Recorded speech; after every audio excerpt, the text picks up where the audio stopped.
Last question, I promise. Okay. In one word, could you describe the 2021 season with the Marching Utes? Or again, maybe a sentence if you need.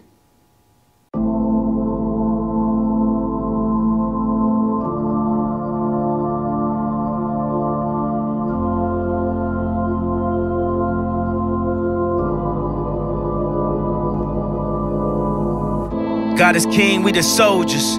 Ultra beam out the solar.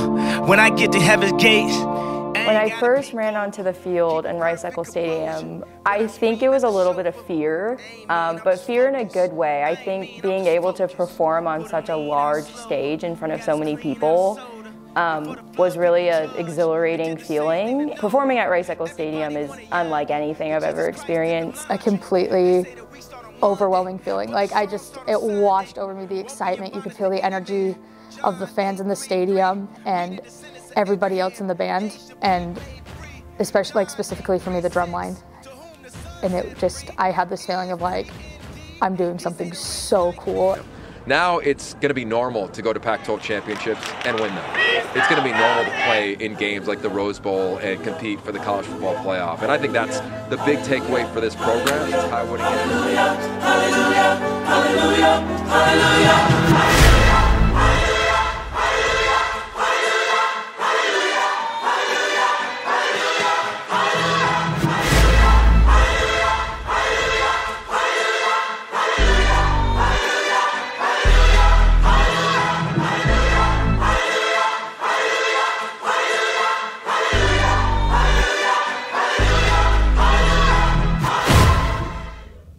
You could clip it literally just right in the middle. It just has to not be yell into it. Yeah, yeah.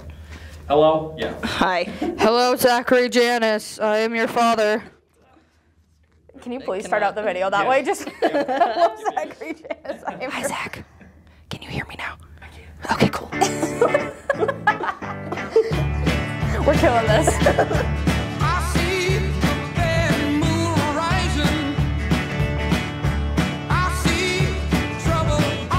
The first time I walked out and ran out on the field at Rice-Eccles Stadium, I just kind of had this sense of pride and kind of oh my gosh, I've made it to such a high level. Yeah, I think it was Sprout who told us, he was listen, you're just gonna go out there and have fun. Don't stress once you're out there for game day.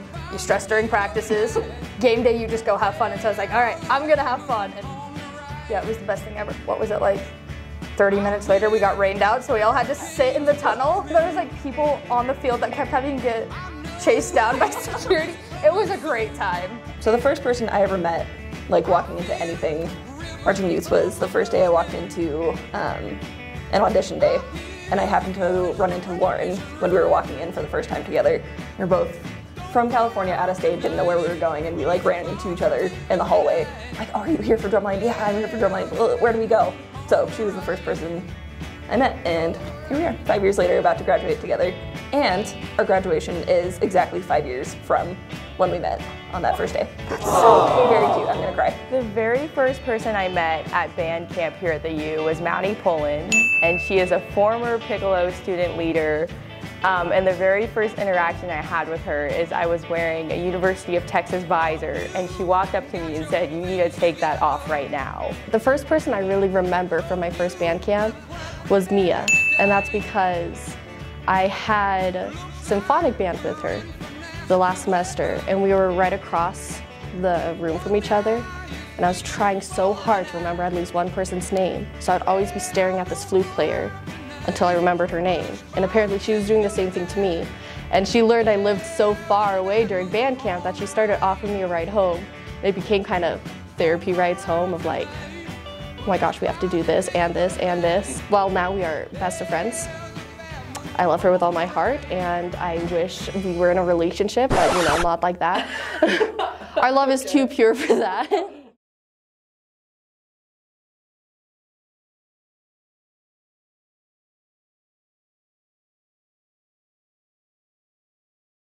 So today, we ask, in honor of Ty and Aaron, that you smile. Smile big, like they did. Smile, stand, cheer, and let your voices ring from the mountains to the heavens in a moment of loudness, exuberance, joy, and celebration for the lives of Aaron Lowe and Ty Jordan. hearing the moment of loudness? The first time I heard the moment of loudness, I'm pretty sure I cried. It was super, super cool. It was an amazing tribute, and I'm pretty sure the first time they did it, it was just for Ty Jordan. It was before Aaron Lowe had passed away. And that was like, something about it just like hit me. And I mean, it's always so sad to lose somebody. And to see so many people who didn't even like know this kid be there to celebrate his life at every game. And then I think it was like that night after the moment of loudness that Aaron Lowe passed away. And I remember kind of wondering, I was like, what are they going to do now? Because I've got to do something for him. And I thought they were just going to do it that once for Ty Jordan. And then the next game, they did it for Ty Jordan and Aaron Lowe. And just hearing like how much, I didn't think the stadium could have gotten any louder after the first one, but when they did it for both of them, it was so incredibly loud. And then something about at the very end of the moment of loudness, the band plays Utah Man. And I don't know why, but every time I played Utah Man after the moment of loudness, something about it just like, it was such a different feeling. It made me realize like, I'm part of something a lot bigger than myself. And yeah, and just a lot of respect for everybody involved in all that. I mean, same thing for me. The first time we heard, or we did the moment of loudness, I remember just sobbing. Yeah, I remember hearing before the game that they were going to do like a tribute, but I didn't know what or when. And then when they did it and like turned the lights down, and I remember the one thing that got me, the camera like zoomed into the front of the Muss where they had like a sign for, I think it was just Ty Jordan at that point. But they were all like banging on the sign, and I remember just sobbing. I was very lucky to be able to be the drum major on the stand for the moment of loudness, because I've never felt so connected to a Utah Man, and I got to conduct that. And it sounds really, I mean, it's clapping, like you clap during Utah Man. But to be up on the ladder, to be watching the crowd and being so intensely focused on where everyone is and how everyone is reacting was phenomenal. And I remember the initial panic because I was watching the team react, and that's emotional enough. And then you're like, oh crap, we gotta go. And luckily enough for the rest of the season, I gotta be up there for every time. And that was just, those were by far my favorite moments of the game, is being able to feel the difference of that Utah Man, of the hype that Utah Man usually is, the celebration, versus the celebration and gratitude towards those players, especially after the retirement. The football team's never retired a number before, and every time I walk past the stadium, you can see that 22 up there, and you remember that you were there, that you experienced that moment.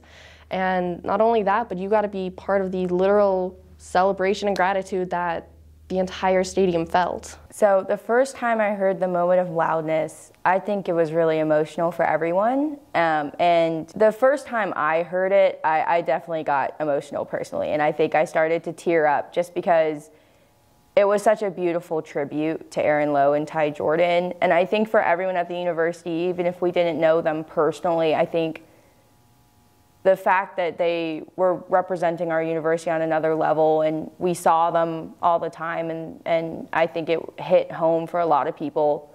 But I was also in awe of how much our community came together, how much the football team came together, how much the fans came together, and I think it was just a really beautiful tribute to them.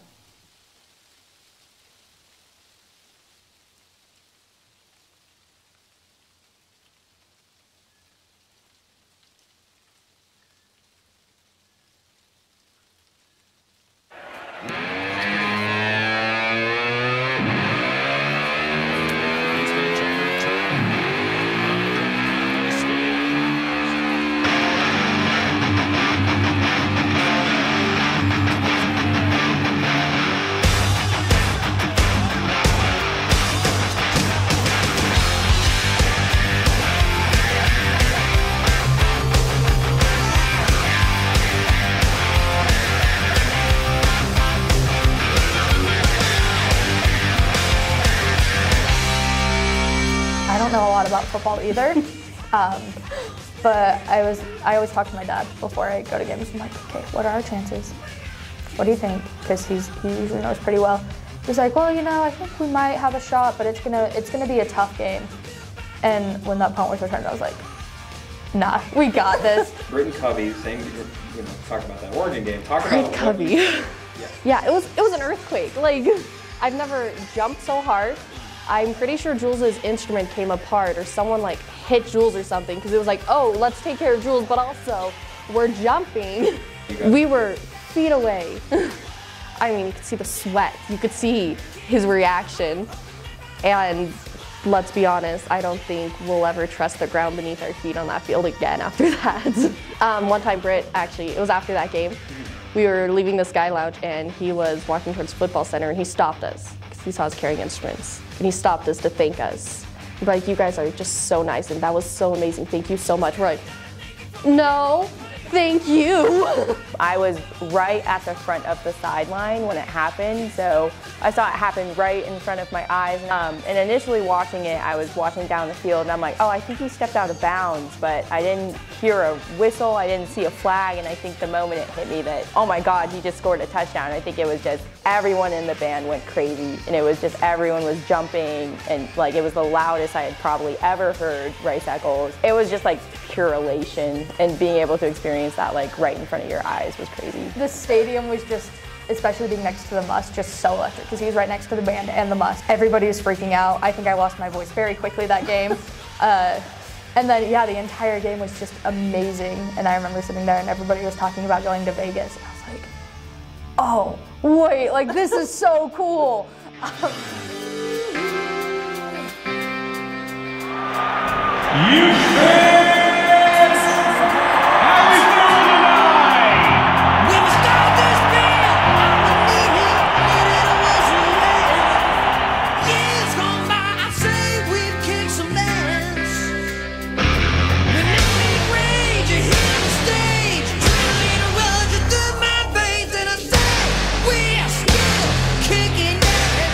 I think we were all being careful with our hope for the Pac-12 championship game, especially with it's in Vegas, so you're getting excited for it to feel like a home game, but you also don't want to jinx it. I mean, we were chanting, of course, that I smell roses, we smell roses, and people were joining. We all know the pressure of this game, but it was enough smiles and celebration where it wasn't stress pressure of the game as much as it was we needed. And so you're carrying that energy of that tailgate into you as you walk into this brand new amazing stadium. And then you're also trying not to get excited by the amount of red versus green in the crowd. We were walking through the hotel to get to the tailgate and there were Utah fans everywhere. And I think I have a video of it somewhere of people just like saw the marching band. They're just like, go Utes! Yeah, everybody's putting up their U. I almost felt like a celebrity. It was kind of fun. We got out on the field and I was just like, you know, our football team is gonna show them how amazing we are. And now the band gets to show everybody how amazing we are because there were so many Utah fans there. Walking onto the field for pregame for the first time, like with a full stadium, like so many Utah fans, it felt so cool. It was unlike anything I had ever felt before. Welcome to the Pac-12 Conference Championship. We are the University of Utah.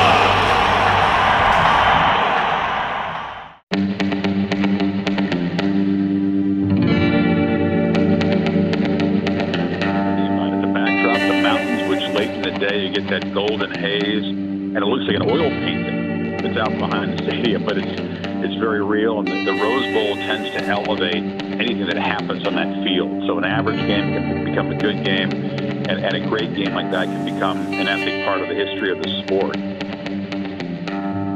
You and I made a video that I put on my Instagram story, and I still have it. It's my favorite video.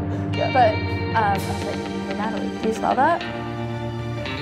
I think I smelled some roses, and we both were just like, I think I said like, Rose Bowl, here we come. Yeah. And me and you were just both freaking out. Stepping onto the field at the Rose Bowl for the first time, I was speechless. I think just being able to represent the university and our band on that scale was something that I really can't put into words.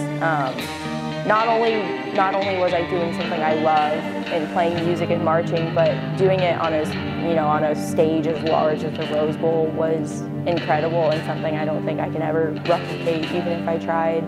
The Rose Bowl was fake. Like, maybe it will sink in another year or so. It probably still didn't sink in until packing for the Rose Bowl. I'm like, wait a second, this is it. Walking into the Rose Bowl, be like, oh yeah, we're playing in the Rose Bowl. From the moment we got off the bus to the moment we got our Chick-fil-A and got back on the bus at the end of the day, it was totally a dream. I had so much fun that day, and talk about making memories for a lifetime.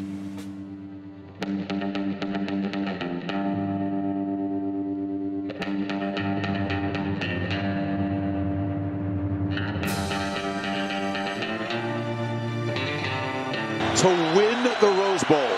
20-yard attempt for the right hash here for Noah Ruggles. Kick is up, and the kick is good. The ball game is over on the kick. Ohio State, in come-from-behind fashion, beats the University of Utah today here in the Rose Bowl by a final score of 48-45. As soon as the game ended and it just kind of like finally hit me that the game was over, I was a mess. I just started crying. Actually, no, I wasn't crying yet. I was kind of tearing up, and then I looked at Lauren, and she was like, "We're done," and then I was like, tears everywhere. I was just like putting my stuff away, just like, "Oh, I'm never gonna watch again." But yeah, it was an incredible feeling, and like, yeah, we didn't win, but like, we were at the Rose Bowl, and it's like, I could not have asked for a better way to end a 5-year career than being at the Rose Bowl with all of my favorite people. The biggest thing I'm going to take with me in the future from being in the Marching Utes is just building a strong sense of community anywhere you go is so important to creating lasting relationships and lasting memories. And I think that coming from high school and coming from a fairly large high school, I was a bit skeptical of how an organization in a college would feel more like a family than anything I experienced prior, but the Marching Utes really changed my mind about that. And it showed me that if you invest time into taking care of the people you're interacting with, then you're going to be able to see those relationships last, and you're going to be able to create memories with them that you're going to remember. As I leave, I'm taking so much love with me. Like I was saying, all my friends, all my connections, I know I'm not going to lose them. I know that alumni games, even non-alumni games, coming back to the U, there's always going to be a place, that's cliche, you're always going to have a program to reach out to. Whether it's Sproul or someone else, I'm gonna send that email and be like, can I walk in on practice? And you know that it's going to be fun to watch that program continue to grow. Especially after the Rose Bowl, there's going to be so much growth. And I get to feel the love from that program, supporting me through my friends, through whatever as I leave. But I also get to continue to give that love back and watch the program still grow and still be there to love and support. And as much as it's gonna hurt to be in the crowd and not on the field, at least I get to still watch the field and be like, hey, I know them. I don't know any of their names, but I know them. I think like one of the biggest things that I will take away from my time in the Marching Utes is just like a general like respect for like the things that I'm passionate about. Like being in this program has taught me a lot about like obviously doing the things that you're passionate about and like having fun, but also realizing that, I think you said it earlier, that like you're part of something bigger than yourself, and that it's a family. We are the Marching Utes together. It's not just like each individual. So yeah, I don't know. I think that like realizing that there's a bigger part to everything that I've been a part of, and I've learned that from being in the Marching Utes. In one word, could you describe your 2021 season with the Marching Utes? I did it all.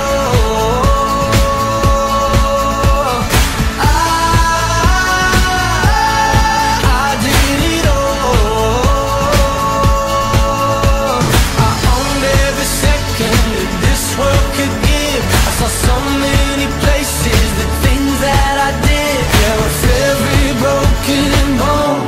I swear I lived